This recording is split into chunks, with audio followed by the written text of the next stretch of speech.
¿Alguna vez has escuchado historias de terror que pasaron en la vida real? Aquí te traigo 8 de las más escalofriantes.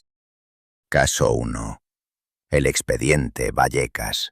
Me llamo Concepción, y esto que voy a contar me pasó de verdad.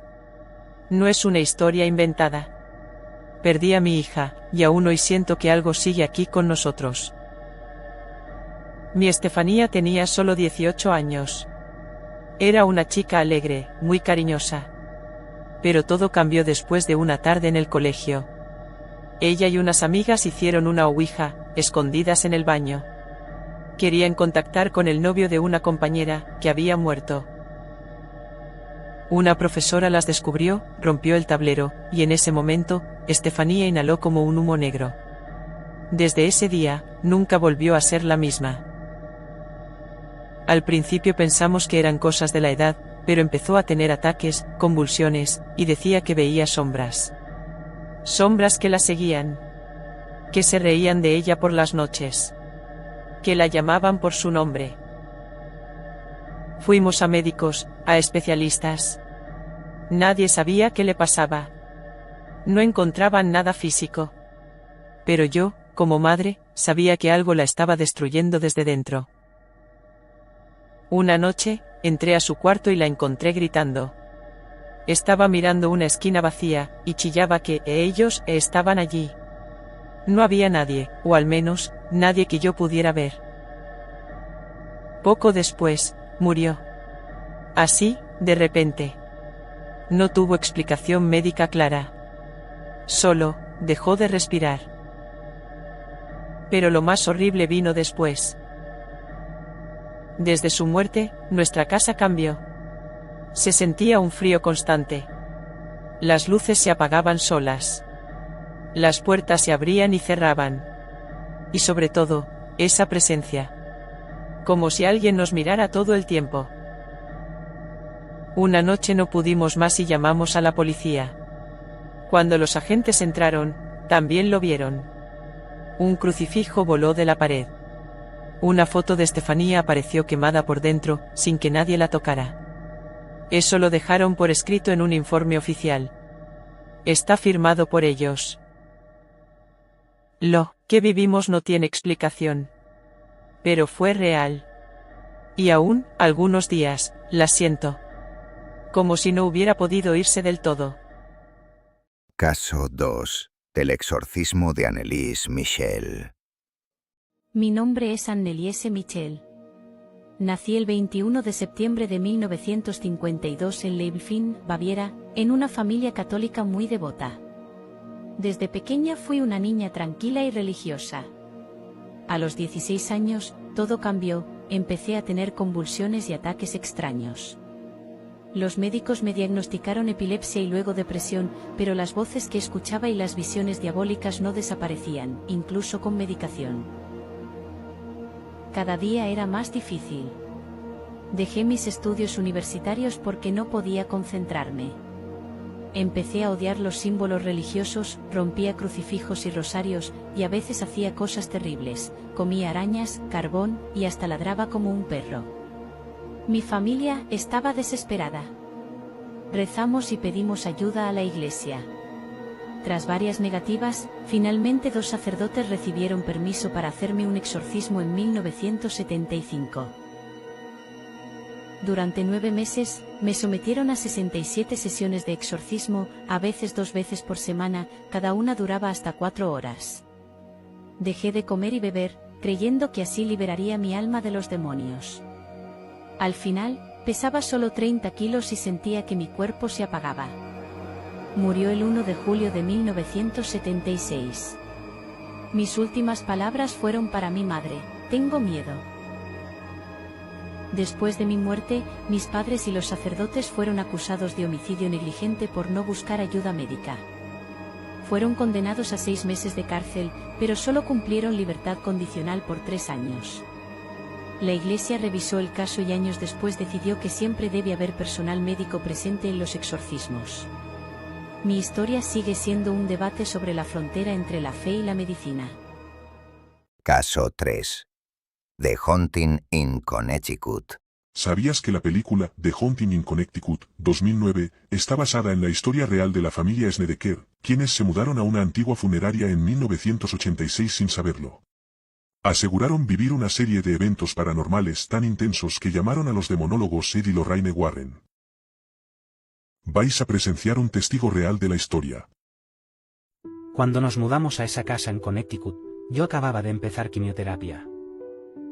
Mis padres solo querían que estuviéramos cerca del hospital. No sabían que aquella casa había sido una funeraria. El sótano aún tenía herramientas de embalsamamiento. Nunca me sentí solo ahí abajo, aunque no hubiera nadie. Empecé a tener pesadillas. Veía cuerpos colgando del techo. Voces que me hablaban en latín, y despertaba con arañazos en la espalda. Una noche, vi a un hombre alto, de rostro quemado, parado frente a la puerta del baño. No se movía. Solo me miraba.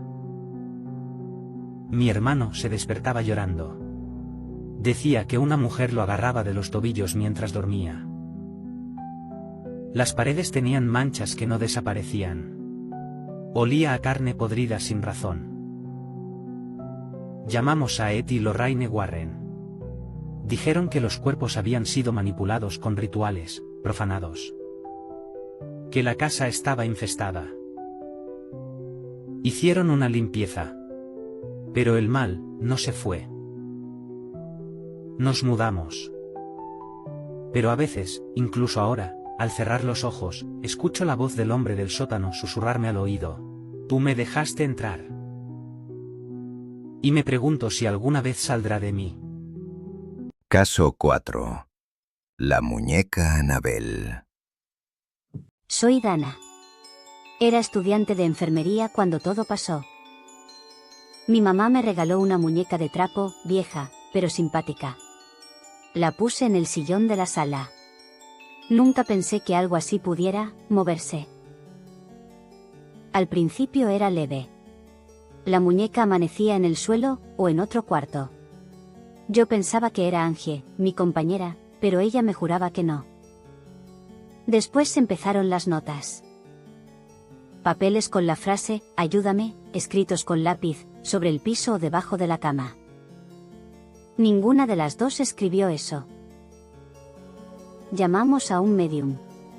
Nos dijo que el espíritu de una niña llamada Annabelle vivía en la muñeca, y solo quería compañía. Por compasión, le dimos permiso de quedarse. Ese fue el error. Todo empeoró. Un amigo nos visitó y se burló de Annabelle. Esa misma noche, lo encontramos con arañazos por todo el pecho. Él decía que soñó con ella, caminando hacia su cama. Yo también empecé a soñar cosas. Ruidos. Risas suaves. Una noche desperté y la muñeca estaba a centímetros de mi cara, y juro por Dios que vi sus ojos moverse. Pedimos ayuda a Ed y Lorraine Warren. Dijeron que eso no era una niña. Era algo inhumano. Una entidad. Se la llevaron. Hoy, dicen que está encerrada en su museo, bajo protección. Pero a veces, cuando estoy sola, siento que no se fue del todo. Como si todavía me mirara desde algún rincón oscuro de mi casa. Caso 5. Las 1000 muertes de Nora Dalmaso. Me llamo Nora Dalmaso. Nací y viví en Río Cuarto, Córdoba, una ciudad tranquila hasta que mi nombre se convirtió en sinónimo de misterio y escándalo. Era una mujer activa, con una vida aparentemente perfecta, tenía 2 hijos, y estaba casada con Marcelo, un reconocido traumatólogo.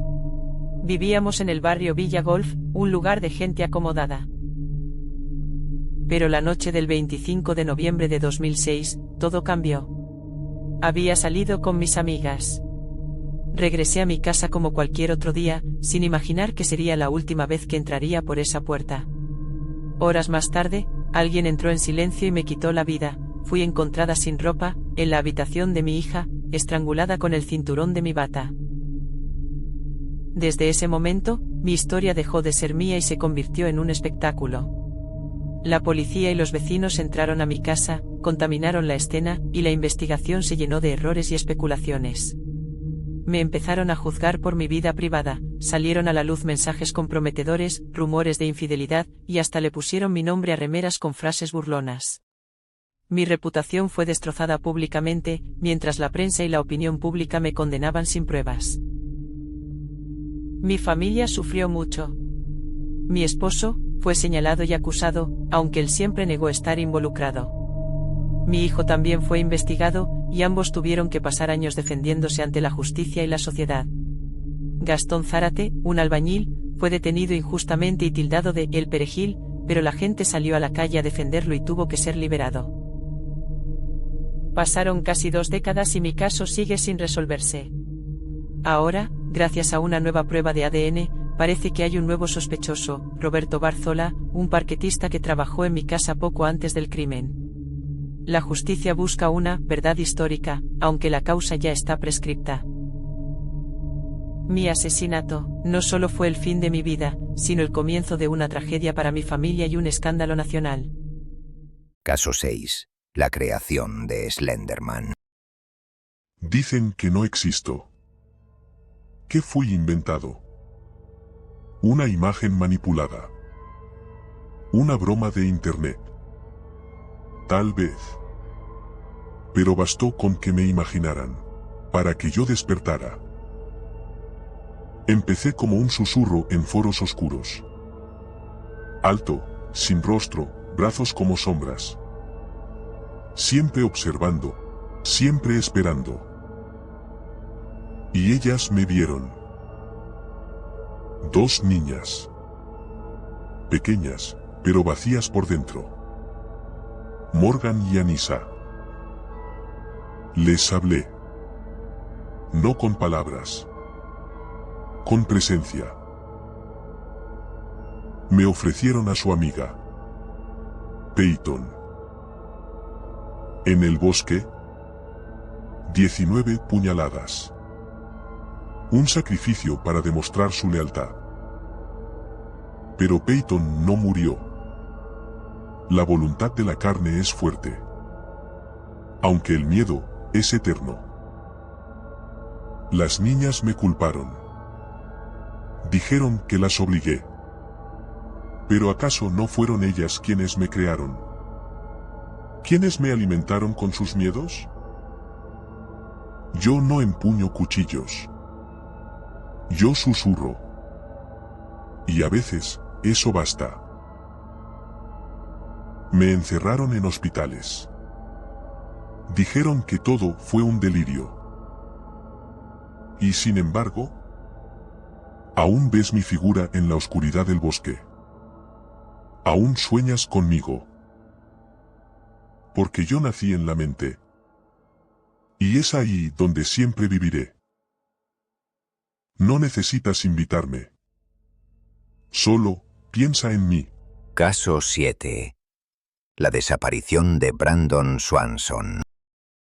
Era la madrugada del 14 de mayo de 2008. Cuando recibí una llamada de mi hijo, Brandon. Me dijo que su coche se había salido de la carretera y estaba atascado en una zanja. Me tranquilizó, no estaba herido. Creía estar cerca de aquí, así que mi esposa y yo salimos de inmediato a buscarlo. Durante casi 1 hora seguimos hablando por teléfono. Brandon intentaba hacerse visible encendiendo y apagando las luces del coche. Pero no lográbamos encontrarlo. Sentía que estaba cerca, pero no podía verlo. Entonces decidió dejar el coche y caminar hacia unas luces que creyó reconocer. Y justo cuando creí que lo encontraríamos, escuché su voz decir, «Oh, mierda». Y la llamada se cortó. Intenté llamarlo una y otra vez, pero no respondió. Al día siguiente supimos que no estaba cerca de donde nos encontrábamos, sino a kilómetros de ahí, cerca de Porter. Encontramos su coche, pero no había rastro de Brandon. Buscamos durante días, semanas, meses. Voluntarios, policías, helicópteros. Nada. Mi hijo simplemente desapareció. No hay palabras para explicar la angustia de no saber qué le pasó. Impulsamos la ley de Brandon para que nadie más pase por esto. Para que las autoridades actúen rápido cuando alguien desaparece. Hoy, sigo esperando respuestas. Y cada día, rezo por saber qué le sucedió a mi hijo. Caso 8. La dama marrón. Han pasado casi 50 años, pero aún sueño con aquella escalera, y con ella. Era diciembre del 36. Yo trabajaba para una revista británica, especializado en casas nobles. Raynham Hall era una joya arquitectónica, pero tenía fama de tener una huésped extra. Nos dijeron que era leyenda, que no hiciéramos caso. Que si la dama marrón, que si una mujer caída en desgracia, fantasmas de los ricos, ya sabes. Subíamos la gran escalera para fotografiar la barandilla cuando sentí un escalofrío. No un viento, no. Era como si el aire se adelgazara de golpe. Apunté la cámara, y allí estaba. Una figura translúcida, descendiendo lentamente. No se oía nada. Solo su forma, como humo con vestido. Disparé por reflejo. Cuando revelamos la placa, no hubo dudas. La imagen estaba allí, una mujer con rostro borroso y velo marrón bajando las escaleras. Nos preguntaron si era montaje. Nos juraron que alguien se disfrazó. Pero te lo juro, no había nadie más allí. Y yo no he vuelto a tocar una cámara desde entonces. ¿Sabes? Algunos dicen que es el alma de Lady Dorothy Walpole, encerrada por su marido hasta morir de pena. Yo solo sé que no era una ilusión. Era alguien que aún baja esas escaleras, esperando algo que ya no existe. Si has llegado hasta aquí, no olvides apoyar el vídeo para una segunda parte. Pronto nos veremos con más.